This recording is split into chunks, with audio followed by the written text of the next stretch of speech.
Welcome back to the Queer Circle, where queer healers come to the mic to share their journeys and what they tell their younger selves. Today's guest is Yana Tallon Hicks, a queer, bisexual, cisgender woman living in Turners Falls, Massachusetts. Currently, Yana is a licensed marriage and family therapist and sex educator, writer, for over a decade. Welcome to the Queer Circle, Yana.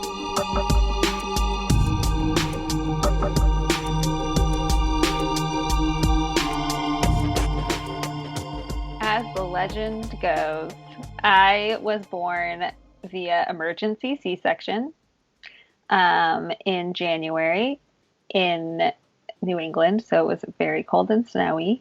And I came out, well, what happened was my mom's water broke, but she never ended up having any contractions of her own, which is also what happened to me when I had my kid. And the nurse, or sorry, not the nurse, the doctor was like, it's fine. You can kind of let her hang out in there and we'll wait and see if you contract at all. And it turns out that was like not fine because all the water that had been cleaning my lungs was gone. So I ended up getting a lung infection. And it was actually like a badass nurse. This is like an 86. So this badass nurse was like, hey, doctor, actually, this is not cool. And this baby needs to get out of here because her lungs are not doing that well. So the nurse really advocated for me, kind of like against the word that the doctor wanted. So I always thought that that was pretty cool. So I got out of there really quick. And then I lived in an incubator for a couple of weeks. And the funny part is that I'm actually quite small. I'm 5'2".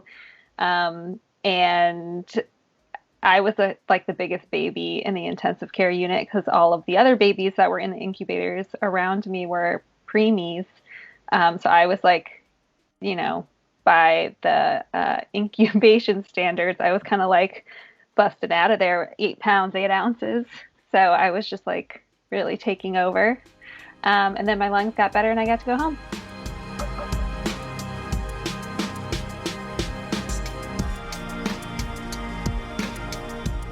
I feel like I have this really strong memory of being in, I think I was like 12 or 13 at the time. I can't remember what grade that is. It's like later middle school.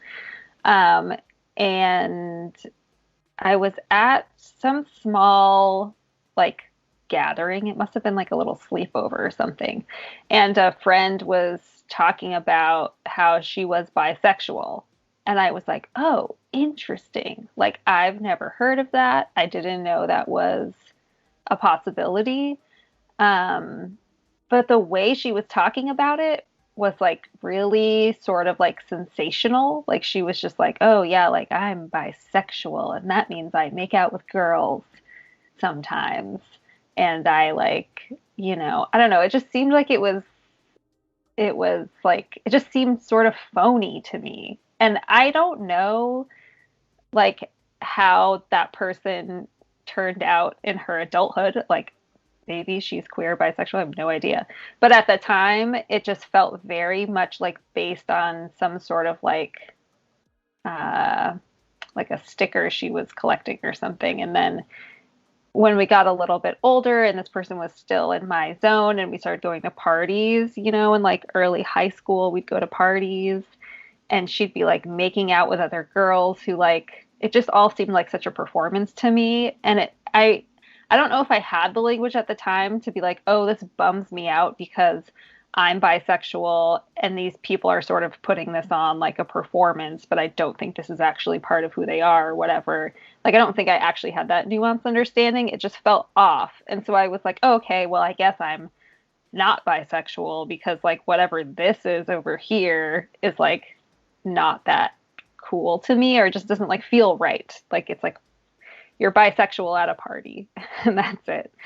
And then kind of like later on down the line, I like met other peers who had like much kind of more earnest conversations with me about their sexuality. And I realized that like bisexual doesn't just look one way, which was kind of the interpretation I had when I was younger. But yeah, at the moment when I was like 12 or 13, it just felt kind of like icky to me.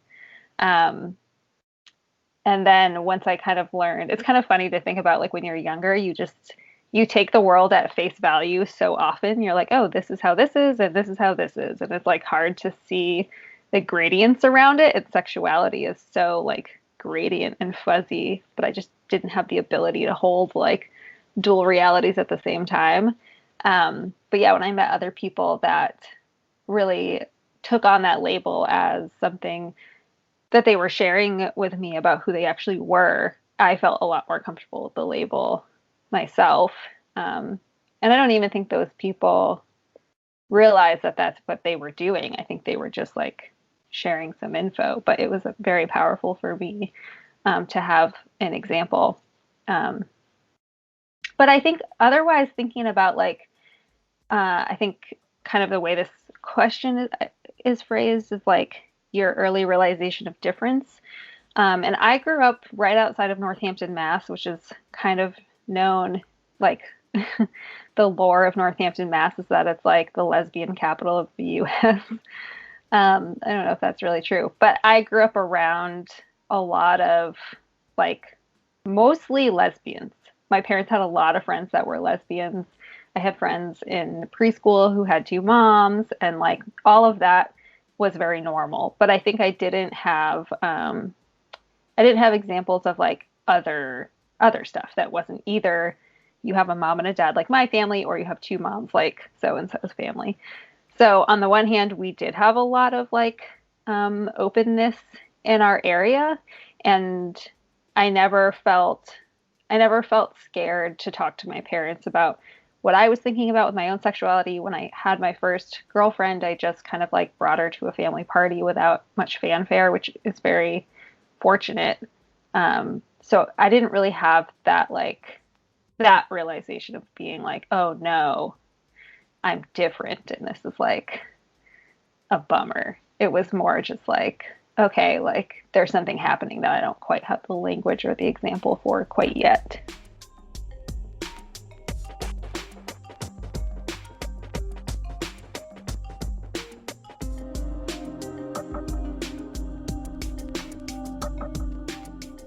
I want to say like 14 or 15, and I was just like, being in high school and kind of like dating as you do in high school and learning about like sex and sexuality for myself for the first time around that time, while also having like a friend group of people who were also like at various points. I mean, when you're like 14 or 15, people are all over the map with sex and sexuality. It's like some people are like having full on sex already, or have been in sexual relationships ongoingly for a while. Other people are still like hanging out, playing with dolls, and like sex is just kind of like the last thing on their mind. And you get kind of everything in between.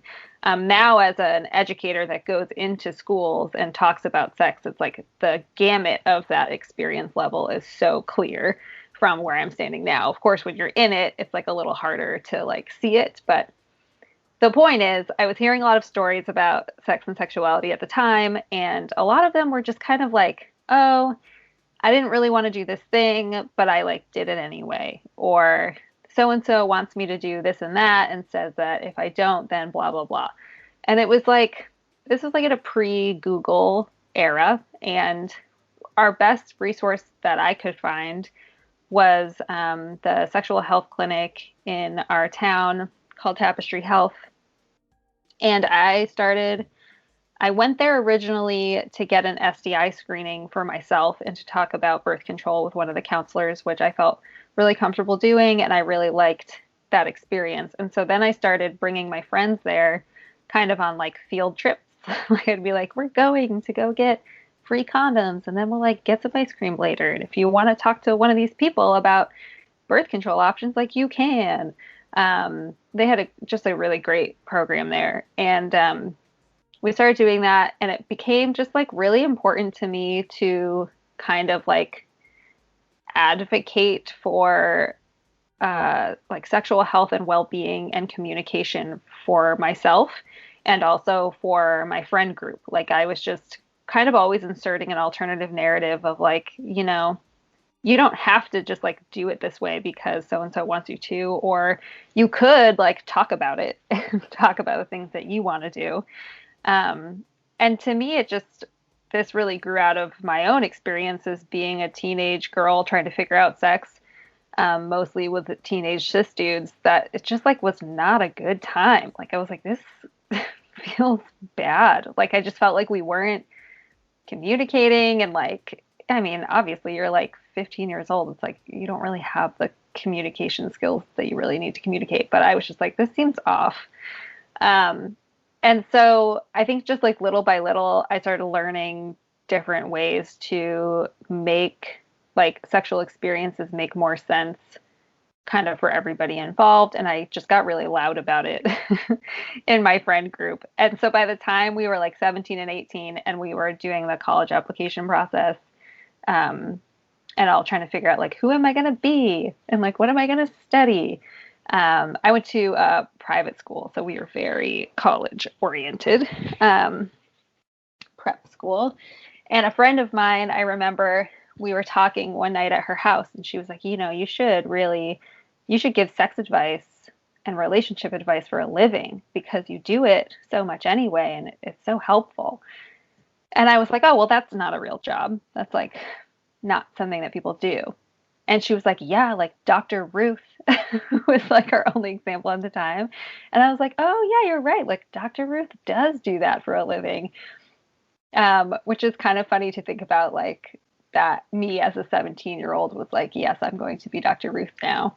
But yeah, so I ended up like, that was like the first kind of like inkling that I had that maybe this was the thing. And then when I went to college, I went to college originally for creative writing and photography, and I took a class called Youth, Sexuality, and Education, which was all about the state of sex ed in the United States. And it just kind of confirmed my like my small young feminist rage at like how sex is talked about and how it's educated about or not actually. And I ended up changing my whole major and I studied sex and sexuality. And then I also did a lot of queer theory and queer community studies. And that's kind of how I got started. But I kind of feel like to me, it was like there was so much darkness and confusion in the beginning of that, trying to figure out what is this whole sex thing about and how am I supposed to act and feel in these spaces without having any real example or education or anything. Like I said, we didn't even have Google. And, on the day that we're talking now and recording this, Instagram's kind of tightening the reins even more on their terms of service. And sex educators like myself on there are really worried about getting deleted or like further censored. And, there's a big ripple effect there with a lot of people. And it's just like, that's one of the only avenues that younger people have, like social media in general, to have access to education from human beings that they feel like they can connect to that aren't just like the gym teacher at school. It's really too bad. So I don't know. I just think it's really interesting to think about how our own deficits in things like sex ed or whatever can kind of power us to figure it out for ourselves and then kind of want to cut that part out for other people. Like you're like, you don't have to drag yourself through the mud of like how hard this is to get to the light on the other side, which is like, look at all this great stuff that's available to you in terms of information and how this can be done to like in my case, make sexual experiences enjoyable and powerful and cool instead of something that's like scary and mysterious and kind of fumbling.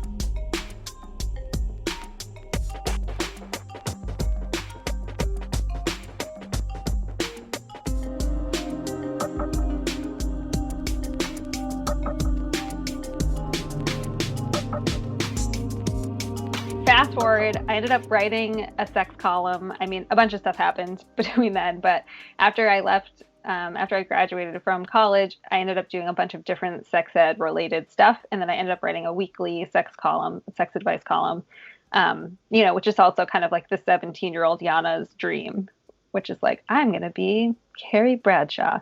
Of course, you can't afford designer dresses or a New York City apartment just by writing a sex column, it turns out, but writing a sex column is fun.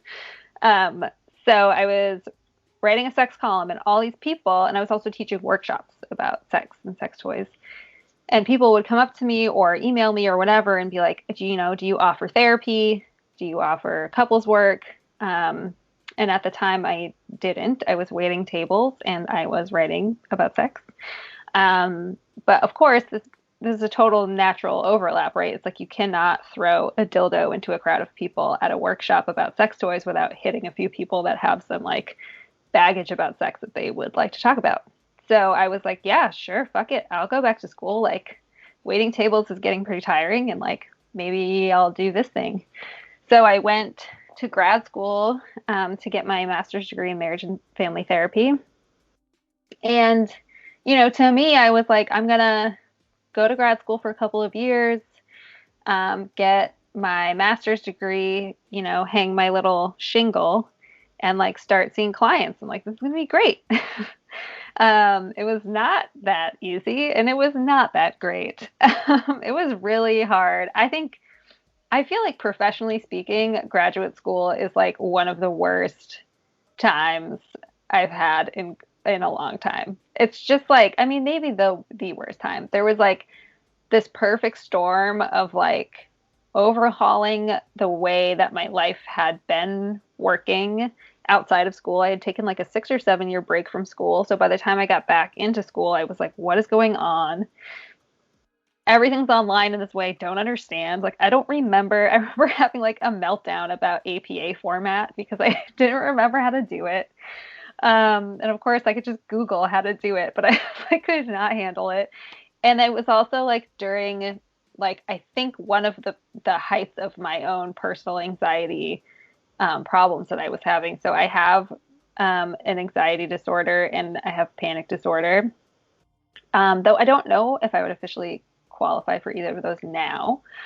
And, I had always been an anxious person, but there was something about all of this kind of like shitstorm of expectations being put on me. And then like the format of grad school didn't really work for me. And a lot of traditional therapy structures are not really built for like a small town sex columnist who's like, in the community that I want to work with. And so all of that was just like too much for me to deal with. I had, made efforts to kind of reach out to more established therapists to talk to them about kind of like, how did you make it through grad school? Like, how did you, stick through this? Like, what's it like being a therapist on the other side? And they would kind of, some of them would be like, well, it's going to be hard with your sex column because like nobody wants a Dan Savage type to be their therapist. And I was like, oh, okay. And of course, like at this point, I had completely forgotten about all of these people that had come up to me or approached me because of the sex column to be like, will you be my therapist? But, in the haze of grad school with imposter syndrome kind of like looming over you and anxiety, like confirming everything imposter syndrome is telling you about yourself, it was just so hard for me to find my own North Star in this, which had been so clear before school. And there was something about being in school that kind of just like systematically broke down that feeling. And now that I'm like on the other side of school, it's very obvious to me that it's like, oh, this is like a square peg round hole situation. Like I'm a little square peg and I'm like trying to create this space where people can talk to their therapist openly about sex and sexuality, where people can, see their therapist at their queer event and be like, oh, cool, you're like part of this community and you understand this life in a certain way. And so I feel safe with you. Right. And it's like, that's the type of thing that's happening here in our area because it's so small here.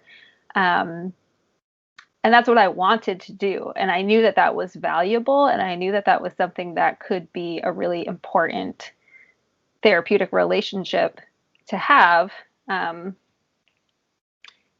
when I was in school, it was kind of just like, okay, like the round hole that we have set up for you, square peg, is that like You never see your clients ever outside of therapy. And if you do, it's like going to be super awkward and weird and random.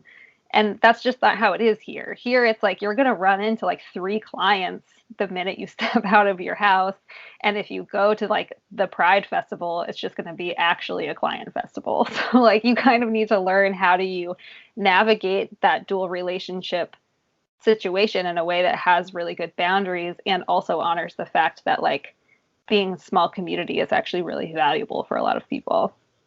Um, so yeah, when I was in the thick of it, it just felt so impossible. Like I was like, oh, I have too many tattoos. So I tried to like dress in a way that covered them, which was just like silly.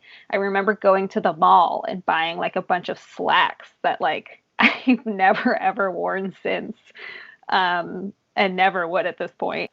On the gamut of like queerness, I feel like my outward presentation is really not that hard to digest. And so the fact that this was like happening, I was just like, what the fuck is going on? Like, I just like, I can't have these like elder therapists trying to teach me how to be a therapist when they can't even sit in a room with someone who's like slightly different than them without alienating them in a context where we're all learning how to be therapists. It just seemed ridiculous.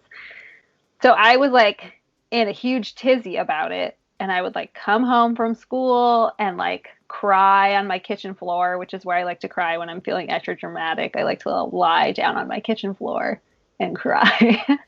And I was just so pissed about like the way that the therapy system was working and how it was being handed down in grad school. And then I kind of just was like, you know what?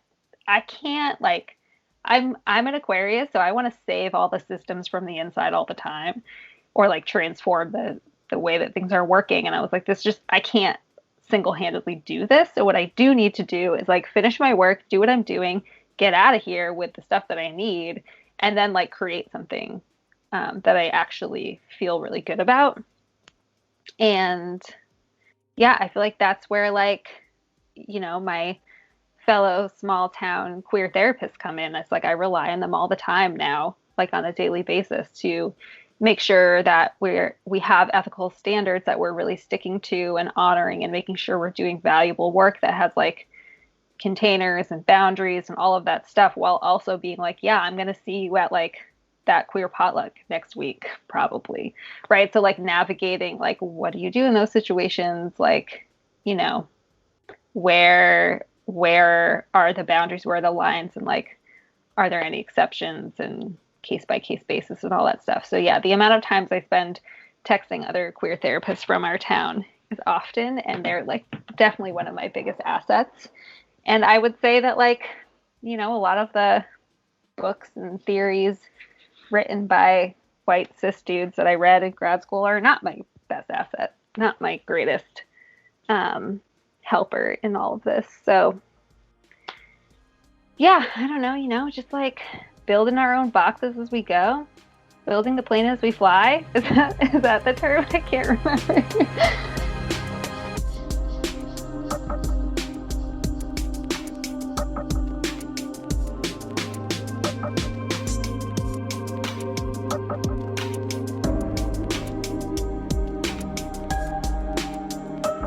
Coming out of grad school, I've been very fortunate where I work in a state where I can be in private practice before licensure. I actually just got my license this summer.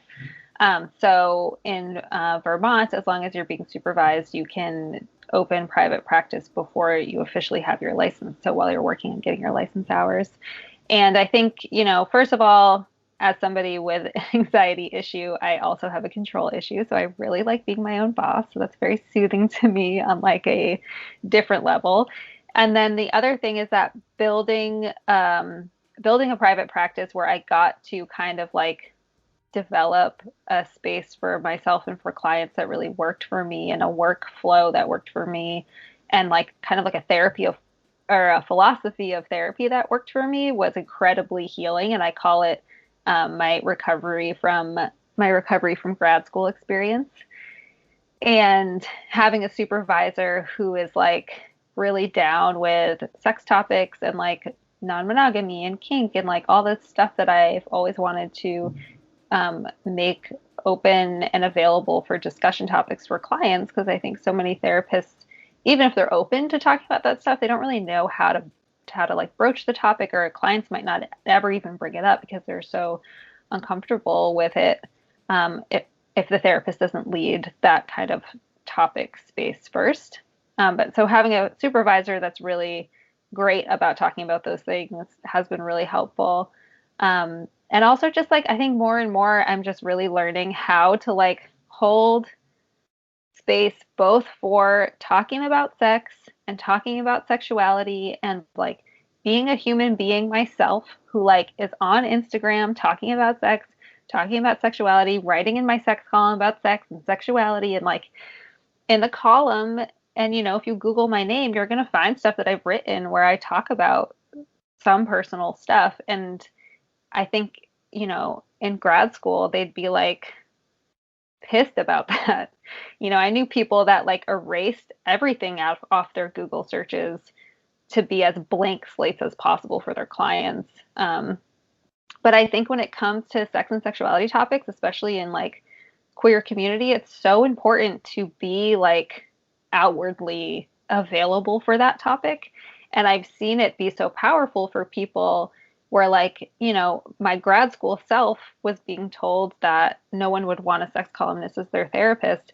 And my actual working self has the bulk of my clients come to me because they've read the column or because they've seen something I've written online or on my Instagram, and they know that I'm somebody who isn't going to judge them or be weird if they bring up like a kink thing or like make them explain what non-monogamy is when they just want to come in and talk about their relationships already. Like that's been such a huge strength. And I think like I knew that about myself and my work before grad school. Grad school kind of convinced me that I was wrong. And then post grad school, being in my own practice and working with people, I'm like, oh, I was right the whole time. Or not like I was right the whole time, but like I was on the right path. Like I had the right idea. Like I think grad school gave me some of the language and some of the skills I needed to implement that theory. But I think that like the theory was good the whole time. And I think that was really the identity crisis I had in school, which I was like, oh, this can't be true. Like you can't be a sexual human that talks about sex and be a therapist who talks about sex with your clients. And I'm realizing that it's really actually awesome to do that. And that the work is how do you figure out the boundaries within that, and how can you help kind of your clients see how do they navigate their own boundaries in the room when they are talking to somebody about sex and sexuality, and that's part of the work.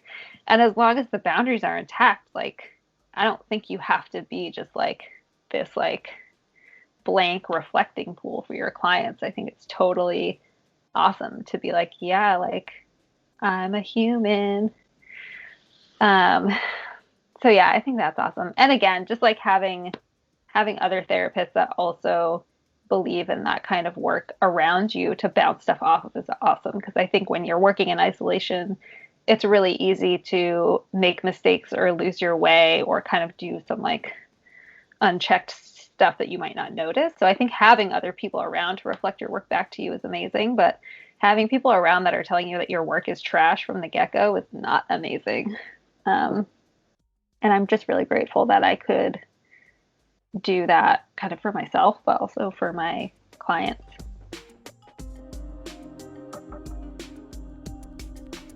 Imposter syndrome in general, I learned the word for imposter syndrome when I was in grad school.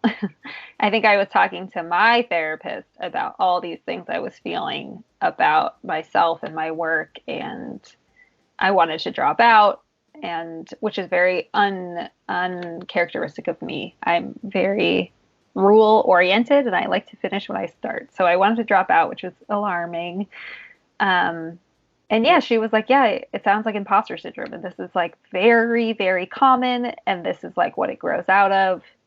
And to have the word was really important and valuable to be like, oh, it's like not just me. It's kind of like was like reading about panic disorder and the DSM, I was like, oh, this is like common enough experience that people have, like panic attacks, that they wrote a thing about it. And I generally don't really use diagnosing that much unless I have to. But I do think diagnosing is really helpful when it's like, okay, like there's a term and a word and a container for this experience, and it's not just me, and I'm not some like broken, like weirdo. Which I feel like is very similar, right, to having like a word for bisexuality or something where you're like, oh, cool. This like opens me up to have some like definition for the feelings that I have and the thoughts that I have. And I think the other nice thing about knowing about imposter syndrome is that then you can kind of look at, okay, well, what do people do for this like syndrome, right? And what I've learned about imposter syndrome, I'm working on my first book right now, and I'm writing about a lot of imposter syndrome stuff and how it relates to sex and sexuality specifically. So I'm kind of like entrenched in this topic right now, but is that for a lot of people who bounce back easily from imposter syndrome, they kind of view themselves as like unfinished products or unfinished projects is what I mean, not products. And they see their learning experiences as learning experiences that exist on a spectrum of like not the best at it to like really good at it. And they kind of can see more of like the gray area in those experiences. And I feel like that's really powerful in combating things like imposter syndrome and low self-esteem and like questioning your self-worth and questioning who you are, because you get to just like be like, forget it. Like there isn't like this high standard that I have to hit that I'm not hitting, and therefore I'm the worst. It's like, oh, there's like all kinds of standards here, and like there's all kinds of ways to contribute to this project. And I'm learning something. And like not all failures are like ultimate failures. They're just like a piece of the learning. And I think that that is really important to be like, oh, okay, like I'm contributing something, and it means something, and it's valuable, and it has nothing to do with like this image of like the way I have to be valuable here. So it's like I don't have to be like a clog wearing Freudian dude living in a big city to be a good therapist. I can be a good therapist in like all of these other ways. And I think that that really helps kind of combat that imposter syndrome feeling and all the stuff that comes with it, all the self-doubt that comes with it. And I feel like that can be applied to like kind of anything that you feel like maybe you're not good enough at or good enough to be or enough of in general.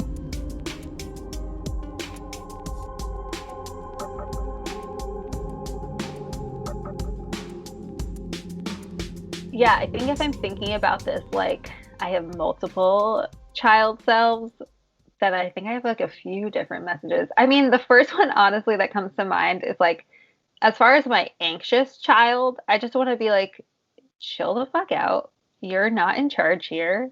And like, not only are you not in charge here, but there's like no way you could be in charge because you are like 7. So like, get in your lane and like enjoy being a kid and like chill a little bit. That's one thing. The other thing is to honestly just to like trust my own gut more. And I feel almost not embarrassed, but just like bummed out that it took me becoming a parent less than 2 years ago to trust my gut more. There was something about like the pregnancy process and having an infant where all of a sudden I was like, oh, my gut feeling is like pretty much always correct. And I just need to like act that way instead of worrying about what all these external people are saying to me. So trusting my gut more is definitely one. And then, yeah, in general, just like I think this goes along with the gut feeling one, is to just drive my own bus because I know where I'm going. I know where I'm going, and I think that's what I would like to tell my childhood self as well. Now I see other queer therapists or soon to be therapists coming up in the ranks, going through the grad school process, struggling with imposter syndrome, and really worried that they're not in the right place. And I think that internal worry that you're not in the right place is actually an indicator that you are in the right place and that you are needed where you are. Because it's kind of like, if that's how you feel becoming a therapist and being a therapist amongst other therapists, like imagine how clients feel, right? Who are just like looking for a therapist or looking for somebody to understand their perspective. I just see a lot of queer therapists to be, or even newly minted therapists who are queer, really worried that they're not fulfilling what they're supposed to be fulfilling as therapists. And I think that that's like good in a way, right? Like if you're creating a unique space that's like as unique as you are, that is like extremely important. And that the clients who really need to work with you and who want to work with you like will show up and that they do exist.